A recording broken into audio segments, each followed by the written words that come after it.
Welcome to the deep dive.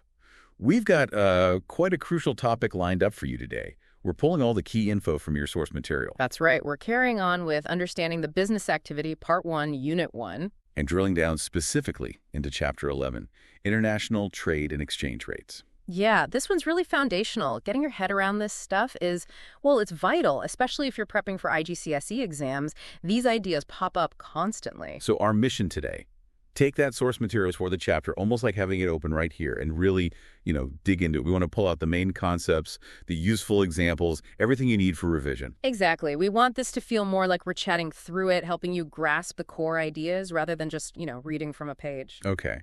And just a quick reminder before we dive in, for extra resources on this or other business topics, you can always check out www.igcse-business.weebly.com. All right, let's start at the beginning then. International trade. What actually is it? Well, the source defines it pretty simply, doesn't it? It's just buying and selling goods and services across national borders. Basically, yeah. Businesses in one country dealing with businesses or people in another. It's how the global economy connects, really. So if a country sells its products or services overseas, what's the term for that? Those are your exports. Think exit goods leaving your country. Got it. And the flip side, buying things from other countries. That's imports. Things coming in. Now, the source makes a useful split here between visible and invisible trade. This is important. Visible trade, that's all about the physical stuff. Things you can actually see and touch crossing borders. Like textiles, cars, maybe machinery. The source mentioned gold and jewelry too, right? Tangible products. Exactly.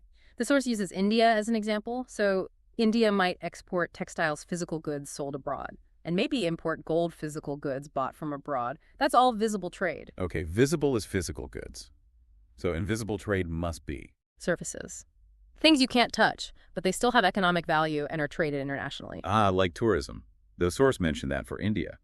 If someone visits India, spends money there, that money coming in counts as an invisible export for India. Precisely.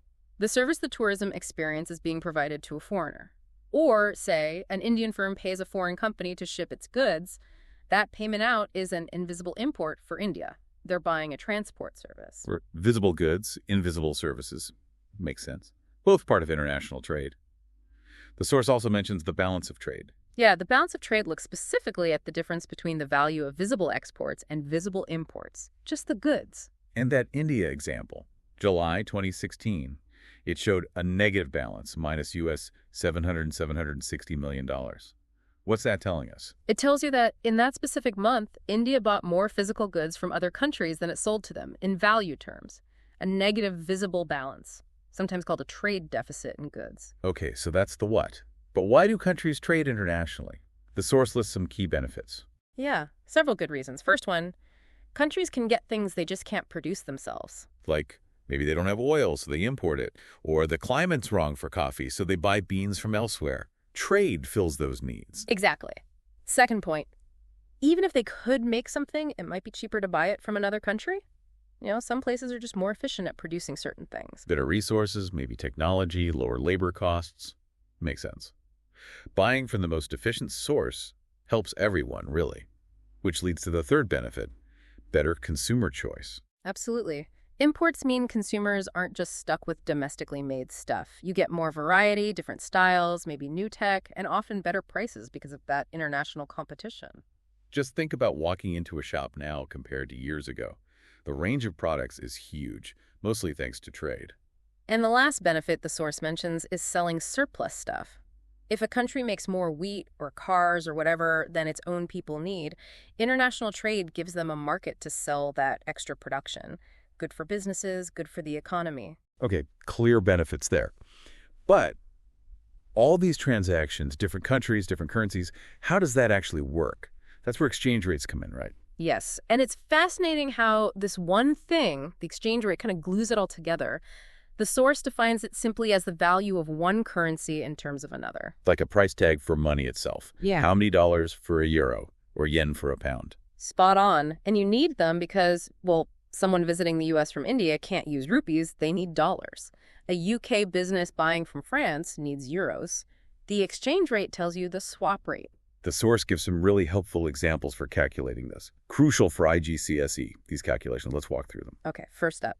A UK firm buys from France. Cost is £400,000. The rate is £1 equals 1.20. So each pound gets you 1.20 euros. To find the euro cost for 400,000 pounds, you just multiply the pound amount by 1.20. That's it. 400,000 pounds, 1.20, comes out to 480,000 pounds. That's what the French firm receives. Simple enough when it's written like your currency equals X foreign currency. Next one. Italian firm buys from a U.S. firm. Cost is 55,000. The rate is €1 equals US $1.10. Same logic, different currencies. 1 euro gets $1.10, so multiply the euro amount by 1.10. Yep. 55,000 times 1.10 gives you US 60,500. The dollar cost. Okay, but the last example is a bit different. UAE firm buys from the U.S. Cost is US $300,000.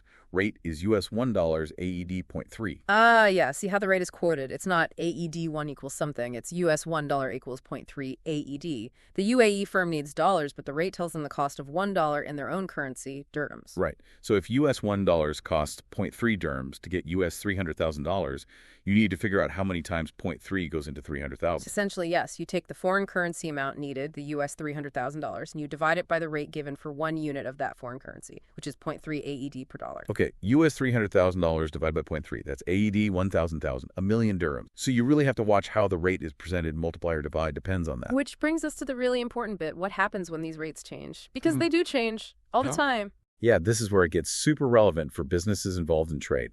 Changes in the rate directly impact the price of exports and imports in the other currency. Let's tackle a fall in the exchange rate first. Depreciation. Your currency gets weaker compared to others. Like that UK example, maybe £1 equals $1.50 becomes £1 equals $1.20. The pound buys fewer dollars. Right. Now, when your currency falls, your exports become cheaper for people in other countries. Why? Because they need less of their now stronger currency to buy your weaker currency. Let's use the source example. UK firm sells £2 million worth of stuff to a U.S. customer. Old rate, £1 of gold is $1.50. Yep. The U.S. buyer pays $2 million times 1.50. That's $3 million. But then the pound falls.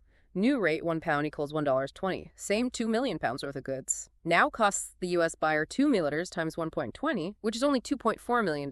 Wow, that's a huge saving for the American buyer. $600,000 cheaper. Yeah. So logically, if your exports get cheaper, demand for them should rise. Probably, yeah. More attractive prices usually mean more sales. But the flip side, when your currency falls, imports become more expensive for people in your country. Because you need more of your weaker currency to buy the foreign currency needed to pay for those imports. Exactly. Look at the source's import example. UK firm buys US $600,000 of goods from the US. At £1 and a $1.50, they need $600,000. Since £1 gets $1.50, they divide. 600 TAs divided by £1.50, that's 400,000 pounds. But if the rate falls to £1 equals $1.20, same $600,000 worth of goods. Now costs the UK firm 600K divided by £1.20. Which is 500,000 pounds. Ouch. An extra 100,000 pounds cost just because the exchange rate moved. So if imports get dearer, demand for them will likely fall. Makes sense, doesn't it? People might look for domestic alternatives if imports become too pricey. Okay, now let's look at the opposite. A rise in the exchange rate. Appreciation.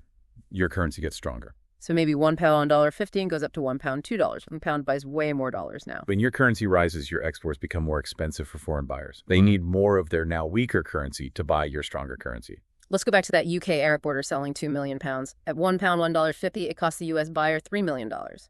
But if the pound rises to £1 equals $2, the cost becomes 2 million times 2 pounds. That's $4 million. $1 million more expensive. So if your exports get pricier for foreigners, demand is likely to fall. Right. And what about imports? When your currency strengthens, they should become cheaper, right? Exactly. You need less of your stronger currency to buy the foreign currency for imports. Let's take the UK importer buying US $600,000 again. At £1, it costs them 400,000 pounds. But if the rate rises to £1, $2. Same. $600,000 cost the UK firm 600K divided by $2. Only 300,000 pounds now. 100,000 pounds saving this time. So cheaper imports probably means demand for imports will rise. That's the general relationship the source highlights, and it's absolutely key. Fall in currency. Exports cheaper. Demand up. Imports dearer. Demand down. Rise in currency. Exports dear, demand down. Imports cheaper, demand up. And you can see how this directly affects a country's international competitiveness. Totally. If your currency keeps falling, your exports become cheaper and cheaper relative to other countries. That can boost competitiveness, maybe lead to more sales, more jobs, higher incomes, even more tax money for the government. But a really strong currency could make your exports too expensive, potentially hurting how competitive your industries are globally. Okay, so we've hit the main points. What trade is, why rates matter, and how those rate changes impact importers and exporters. Good time for a quick quiz based on the kinds of questions you might see. Sounds good. Okay, listener, test yourself here. First one. Which of these is the best example of invisible trade? Is it A, selling cars to Germany, B, buying oil from Saudi Arabia, C, providing banking services to a customer in Japan, or D, exporting wheat? Think goods versus services. Got it. The answer is C, providing banking services to a customer in Japan. Banking is a service. A, B, and D are all physical goods, visible trade. Right, nice. Second question. If your country's currency appreciates, goes up in value, what happens to the price of your exports for foreign buyers? Do they become A, cheaper, B, more expensive, C, stay the same, or D, impossible to buy? Appreciation means your currency is stronger, buys more of theirs, so their cost. The answer is B, more expensive. Your stronger currency means it costs them more of their currency to buy your goods. Brilliant. Hope you got those right. Nailing these concepts is, as we said, really key for IGCSE business studies. Absolutely. We've tried to pull out the core info from the source, connect the dots between trade, exchange rates, and the real impact on businesses. Understanding these ups and downs is so important, not just for exams, but for making sense of the world economy, too. And one thing the source touches on is that these rates, they change constantly, and they're really hard to predict accurately. Which leads us to our final thought for you, building on the source material. Given that unpredictability, that constant fluctuation in exchange rates, just think about a business that buys lots of materials overseas and sells its products internationally. How does that uncertainty make their planning, their budgeting? How does it make it really difficult? It's a massive challenge they face in the real world, something to mull over. Definitely. Keep that complexity in mind as you review. And remember, for more resources, including maybe on topics like managing that risk, head over to www.igce-business.weebly.com. We really hope this deep dive has helped solidify things for your revision. Until next time.